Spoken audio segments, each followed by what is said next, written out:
وقتی تہجد، خاموش آنکھوں سے آنسو اور اللہ کے سامنے بیٹھے بے بس انسان کی فریادیں کبھی ضائع نہیں ہوتی۔ یا اللہ میری تمام دعاؤں پہ کن فرما دیجئے۔ یہ تہجد کی جو نماز ہوتی ہے نا، یہ کوئی عام نماز نہیں ہے کہ جس کا دل کیا پڑھ لے، جس کا دل نہ کرے وہ نہ پڑھے۔ یہ تو بڑی خاص اور لاڈلی نماز ہے، ہر ایک کی قسمت میں کہاں لکھی ہوتی ہے، اور جن کے نصیب میں لکھتی جاتی ہے انہیں بس پھر ایک اس کا خاص انتظار رہنے لگتا ہے، کب رات کا آخری پہر ہو، کب اللہ ہو اور ہم اس سے باتیں کریں، اس کی بندگی کریں، اپنا ہر معاملہ اس کے سپرد کریں۔ یقین جانیں وہ بہترین دوست ہے، بہترین سامع۔ آپ بولتے تھک جائیں، وہ سنتے نہیں تھکتا۔ تو جان لیں یہ عشق کی نماز ہے، خاص لوگوں کو اٹھایا جاتا ہے اس میں۔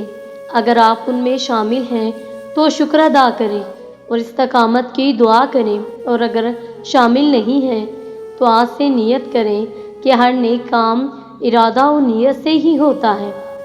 ناحاصل کو اگر پانا چاہتے ہو تو تہجد پڑھا کرو، کیونکہ جو نصیب میں نہ ہو اسے تہجد کی دعائیں مقدر میں لے آتی ہیں۔ اگر تہجد میں کوئی خاص بات نہ ہوتی تو اللہ کیوں تہجد ادا کرنے والوں کے لیے پہلے آسمان پر آتا، صرف یہ پوچھنے کے لیے کہ انہیں کیا چاہیے۔ اللہ ان کی دعائیں 7 آسمانوں کے پار سے بھی سن سکتا ہے، لیکن پھر بھی اللہ ان سے ملاقات کے لیے تشریف لاتا ہے۔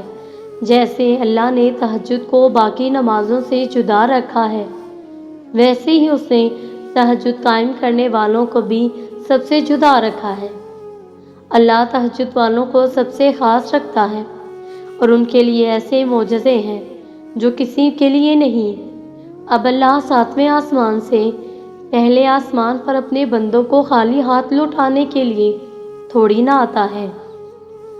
تہجد ہمارے پاس بہترین سنہری موقع ہوتا ہے اپنی بخشش کروانے کا، اللہ سے معافی مانگنے کا، اللہ تعالیٰ کے قریب ہونے کا، نفس پر فتح پانے کا، رب سے لمبی گفتگو کرنے کا، اپنی ندامتوں کو آنسوؤں کے ذریعے بہا دینے کا، سنت رسول اور اخلاق رسول صلی اللہ علیہ وآلہ وسلم پر چلنے کی دعا کرنے کا، نیکیوں پر جم جانے کا، گناہوں کے اندھیروں سے باہر نکلنے کا، غم اور ڈپریشن سے باہر آنے کا، ماضی کے پچھتاؤں سے نکل کر آگے بڑھ جانے کا، اللہ تعالیٰ کی محبت پانے کا۔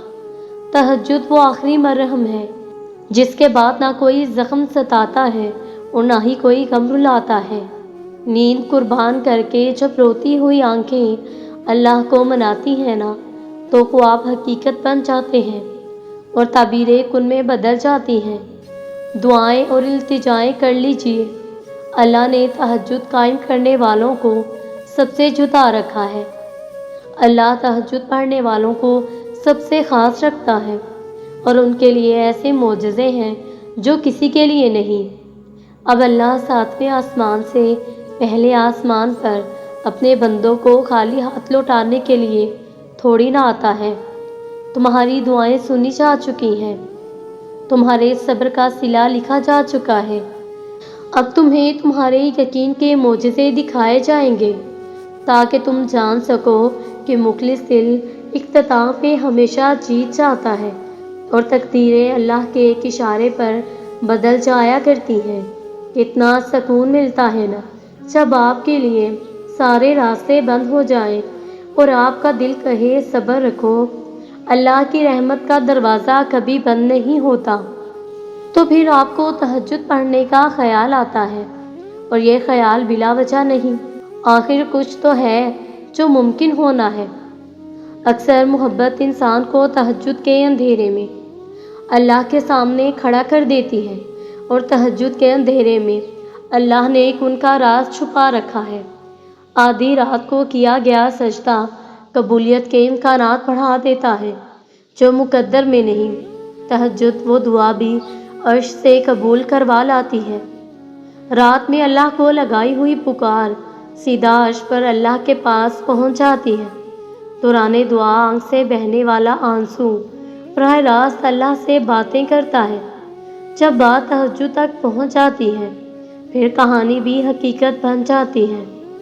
مانگو پورے یقین سے مانگو وقت تہجد، پھیلائی گئی جھولی کو اللہ کن سے سجا کر واپس لوٹاتا ہے۔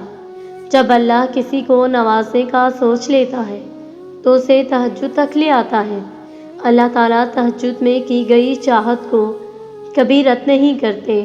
اگر تہجد میں کوئی خاص بات نہ ہوتی تو کیوں اللہ تہجد پڑھنے والوں کے لیے پہلے آسمان پر آتا، صرف یہ پوچھنے کے لیے تمہیں کیا چاہیے۔ اللہ یہ دعائیں ساتویں آسمان پر بھی تو سن سکتا ہے، لیکن پھر بھی ان سے ملاقات کے لیے تشریف لاتا ہے۔ اللہ تہجد پڑھنے والوں کو بہت خاص رکھتا ہے۔ اب ساتویں آسمان سے پہلے آسمان پر ان کو خالی ہاتھ لوٹانے کے لیے تھوڑی آتا ہے۔ جب ہم تنہائی اور خاموشی میں دعا مانگتے ہیں تو ہم اس یقین کا اعلان کر رہے ہوتے ہیں کہ ہمارا اللہ تنہائی میں ہمارے پاس ہے اور وہ خاموشی کی زبان بھی سنتا ہے۔ دعا میں خلوص آنکھوں کو نم کر دیتا ہے اور یہی آنسو دعا کی منظوری کی دلیل ہے۔ دعا مومن کا سب سے بڑا سہارا ہے۔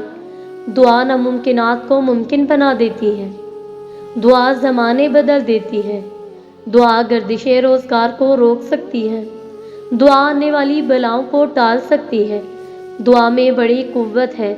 جب تک سینے میں ایمان ہے دعا پر یقین رہتا ہے۔ جس کا دعا پر یقین نہیں اس کے سینے میں ایمان نہیں۔ اللہ سے دعا کرنی چاہیے کہ وہ ہمیں ہماری دعاؤں کی افادیت سے مایوس نہ ہونے دے۔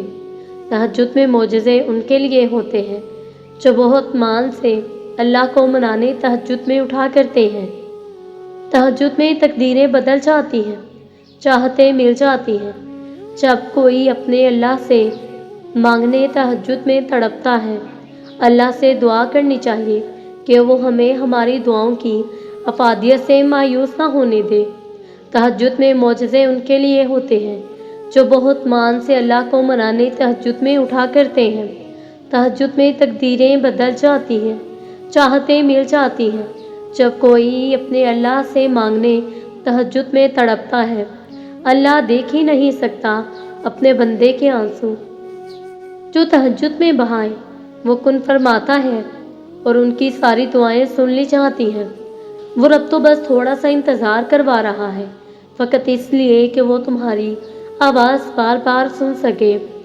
یہ جو اللہ پاک انتظار کروا رہا ہے یہ بھی بے وجہ نہیں، بس تمہارا صبر آزمایا جا رہا ہے، اور جب صبر کی گھڑیاں ختم ہوں گی تو تمہیں تمہاری من پسند چیز تک لے جایا جائے گا جس کے لیے انتظار کر رہے ہو، اور اگر وہ تمہارے لیے بہتر نہیں تو اسی کو بہترین بنا کر تم تک پہنچایا جائے گا۔ تم دیکھتے ہی رہ جاؤ گے اور اب بس کن فرمائے گا اور تمہیں معجزے تک لے جائے گا۔